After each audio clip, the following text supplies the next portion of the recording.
ta dạ tại em. Mana nak pen tu? Ke Pak Mak. Mana pen nak bang kalau ke Pak Mak. Bang.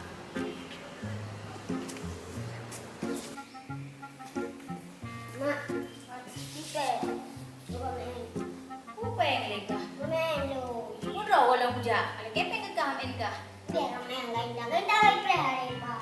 Oh, dia dipakai. Tipeng mak ji, kupeng mak ke? Ni bi makai berdua orang. Masa kami orang raya anak pen. Hana peng gulung boceh. Kau lihat habis peng ke budak. Aku bajai gulungnya ke orang raya.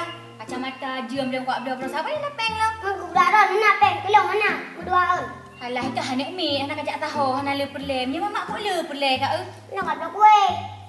Mak kue peng apa lewa yang hantar kalau kem 5,000. Kau punya balong ada kalau kem. Mak pi nak janji cukup nak jauh. Tadi mana budak-budak mak? Hai budak yang mak pakainya skincare paling mahal buat tu lebih lah bosnya. Betul be.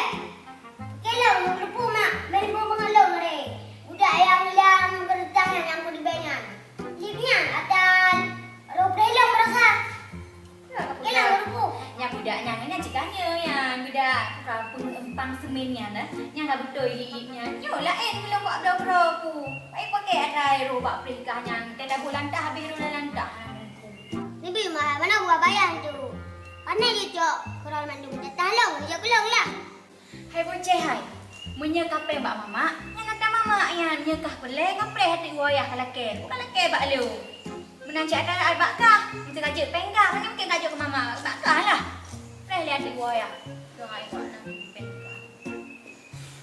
Oh mesti nak rumah TPR nampak nak TPR ni.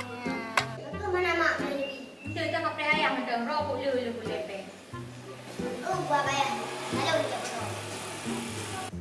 Enggak buat pinnya hanya. Ya intan.